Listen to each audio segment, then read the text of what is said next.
YouTube, what's going on? It's your boy back with another one, man. If you're new to the channel, you already know what to do, man. Be sure to hit that subscribe button for your boy. Be sure to smash that like button. It does help the channel out a lot. Help get my videos pushed out to the algorithm, man. So I do appreciate you if you're tuning in and you're new. Welcome to my channel.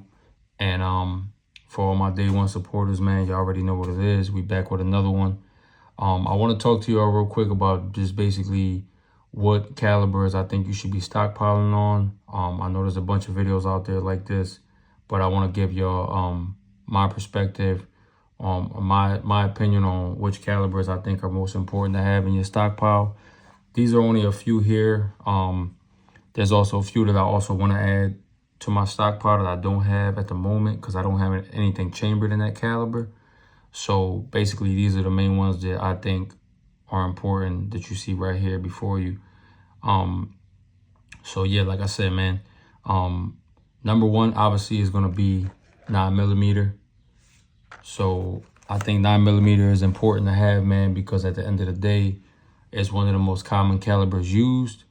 And, you know, for any SHTF, you know, situations or anything like that, y'all do know we live in a crazy world, man. Y'all know the world ain't been the same for the last couple years. So yes, in a situation where it hits the fan, man, and you know ammo runs low, runs dry, which it has been a lot lately. You know, it fluctuates and everything like that. 9mm will be the first to go. I can guarantee that. At least where I live, a lot of people have 9mm. If you do go to the store, or like your local range or anything like that, a lot of times 9mm will run scarce before anything else does. So that's why I say I recommend for you to have 9mm in your stockpile. It's literally one of the most common calibers used to date. The next one I'm gonna go with is 5.56 and 2.23.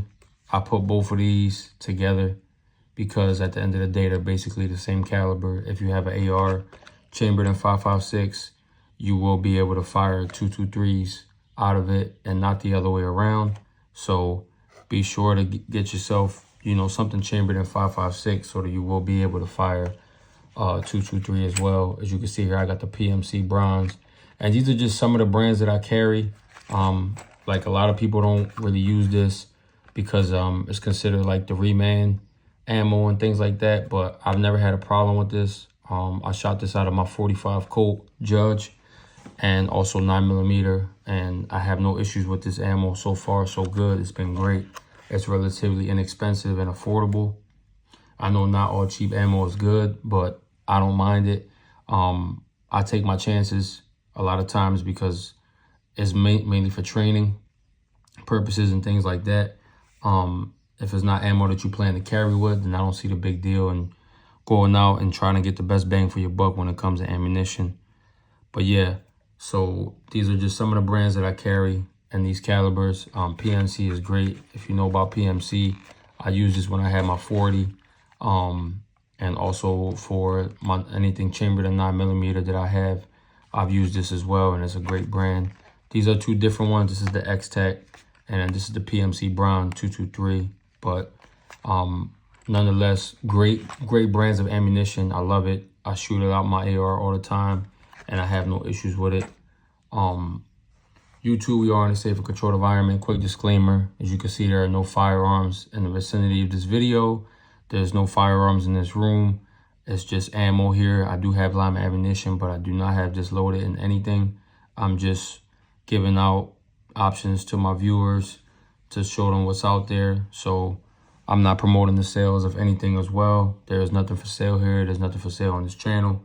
So just a quick disclaimer, man. A lot of times I'm gonna be shouting that out there because I do want YouTube to monetize my videos, man. So YouTube, if you're watching this, man, please monetize my videos. I'm not breaking any codes. I'm following the guidelines. So yeah, back to the video, man. My third caliber that I'm gonna go with, that good old 7.62 by 39. And before any of y'all say, because I know a lot of y'all gonna probably jump in the comments and say that, you know, 7.62 is expensive and, you know, it's irrelevant to have it or whatever. A lot of people been going against 7.62 since the whole, you know, situation been going on with the Russian ammo being banned and the craze with that.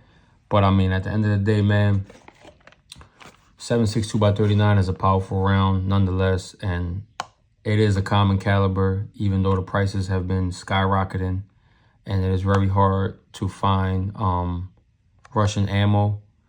You're better off probably getting brass, because with the price of Russian ammo now, steel case, you're better off just getting brass. I actually love steel case ammo more than brass, to be honest. Yes, I know the ammo's dirty, but in all honesty, this ammo is great. Tool ammo, I have shot thousands of rounds of this through my Draco, and I've never had a failure to feed or any issues of that matter. And this ammo was relatively cheap a few years ago. You could literally get this for like $6 a box for 20 rounds. So now, you know, good luck finding this. If you do find it, the cheapest price you might be able to get it for is probably around 12 to 13 bucks. And that's if you could find it. But like I said, you could find some pretty good deals on brass. This is Bellum. I actually got this at my local gun show about 2 years ago. And once again, great ammo. I fired hundreds of rounds of this through my Draco. Never had an issue or anything like that.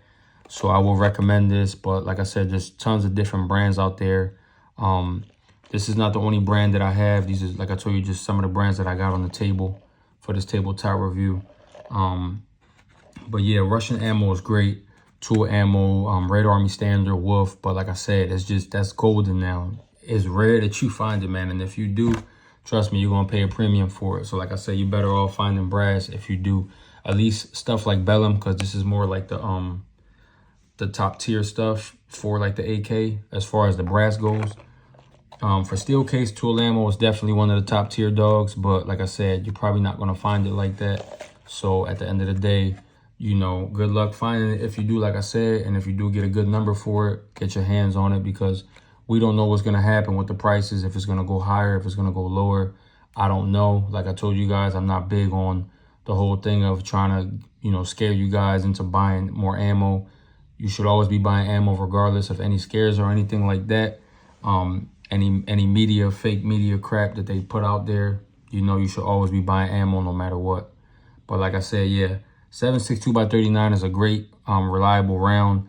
It is powerful. It's something that you should have in your stockpile, because like I said, especially nowadays, it's becoming more rare and rare to find it. So I would definitely say to stockpile this as much as you can over the other stuff, because you'll be able to find this before you be able to find this. When back then, a few years ago, you could find this readily available anywhere. But like I said, good luck with that now. My fourth caliber that I'm going to go with in my stockpile is obviously nonetheless 12 gauge. You see here, I got the Remington slugs. I got a few boxes of this. This is some stuff I got from Buzz Gun Shop, Rio. I'm sure you heard of it. This is great ammo, relatively inexpensive. I don't know about now, because I haven't been keeping up with prices with the 12 gauge at least ammo. 12 gauge shells, I haven't really been keeping up with prices on this. I got this at a local Walmart. So that's like the only time that I really buy in store. Because these are hard to find online, at least for me. So Remington makes some great rifled slugs.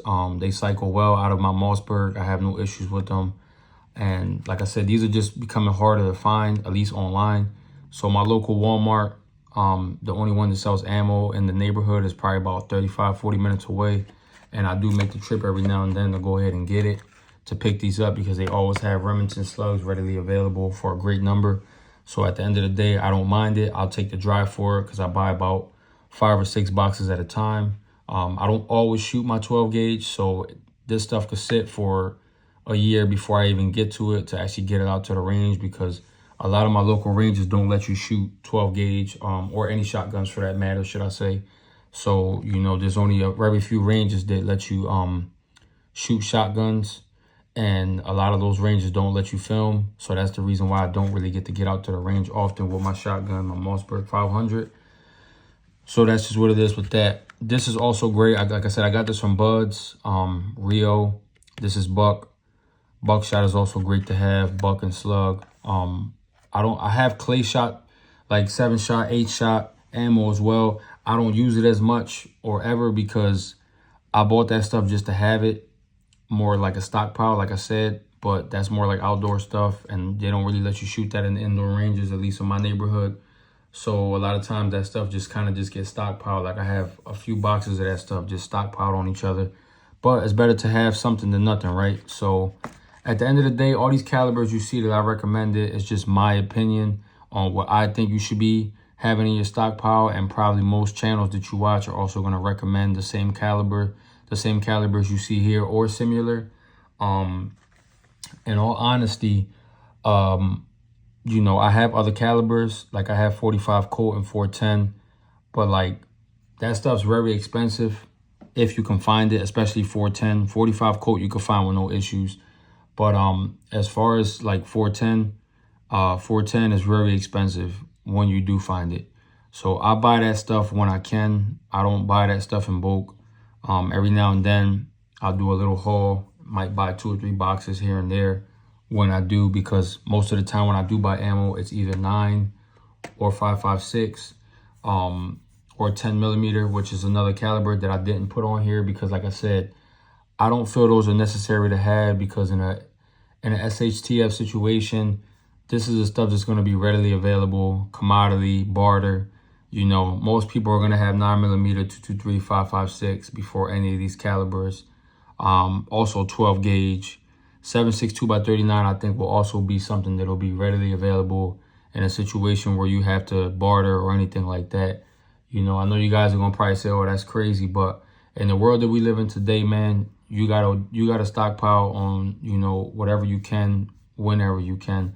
I know everybody's situation is different. I don't expect for you to go out and buy 3,000 rounds at a time or 3,000 rounds of each caliber that you have. I don't have a whole lot of different calibers. This is mostly what I have in my stockpile right here. The only other one that I would recommend that I don't have on here is 22 long rifle, because it's so cheap compared to all the other stuff. And I will be adding something chambered in 22 long rifle eventually. I just haven't got around to doing it, but I will be getting something eventually. But for the most part, I feel like 9 millimeter and 5.56 223 is definitely one of the most common that you'll find around. And 22 long rifle, which is the reason why I want 22 long rifle. I also want to get something chambered in 40. I did, but I got rid of that a long time ago, my Ruger. So at the end of the day, I do plan on getting something else chambered in 40 as well, even though 40 is just a shortened 10 millimeter. For me, I do stockpile 10 millimeter, but I didn't put it in the video because I literally just got my 10 millimeter Glock 20 a few months ago, and that's still very new to me, and I'm still actually stockpiling that stuff. But that's just me. Most people are not going to want 10 millimeter because it's a strong caliber and it kicks a lot, kicks like a horse. It has a lot of recoil, and for that matter, I see a lot of videos where people don't like 10 millimeter because of that reason. But it's all around a great caliber. It's literally, you know, 40 is just a shortened version of 10 millimeter. So if you know 40, then you'll be very familiar with 10 millimeter territory. And I've shot in both. I love both. I have a little bit more love for the 10 millimeter just because I had this longer, and I have a lot more training with the 10 millimeter than I did with my 40. So for that matter, you know, I would choose 10 millimeter over 40, but nonetheless, I do plan on getting something chambered in 40. And that brings me to my last caliber that I want to add to my stockpile, which is 45 ACP. I know a lot of boomers carry that stuff, and a lot of newbies don't like 45 ACP, but I think that's also an all-around great caliber. A lot of people refer to it as God's caliber. I know it's a heavy hitter. It's a slow round, but it's a heavy hitter. And I think as far as self-defense, that's a great round to have because you don't have to worry about over-penetration. So, yeah, those are my plans, guys. Those are the calibers that I do plan on stockpiling in the near future when I actually get something that's chambered in that. But nonetheless, you know, I'll start buying the caliber before I actually get the gun. So whatever I'm leaning towards for my next pick is going to be what I decide to get. And I'll start buying that once I got my mind made up on what I'm going to get next. I'll start buying the ammo for it first, which is what I did here with all of the stuff you see in front of me. Before I got my AR, I was buying the ammo. Before I got my Draco, I was buying the ammo way before I got it. So that when I get it, I don't have to worry about, oh, well, now I got to go out and buy ammo and look for ammo. And like I said, once again, in today's world, you have to do things like that because ammo can get scarce. You know, we always run through a downpour, depending on where you live at. Some states are different than others, but where I live, it can fluctuate a lot. So at the end of the day, you know, it's really all up to you. I'm just giving you advice on how I do things, and if it works for you, it works for you. Hey, that's great, you know.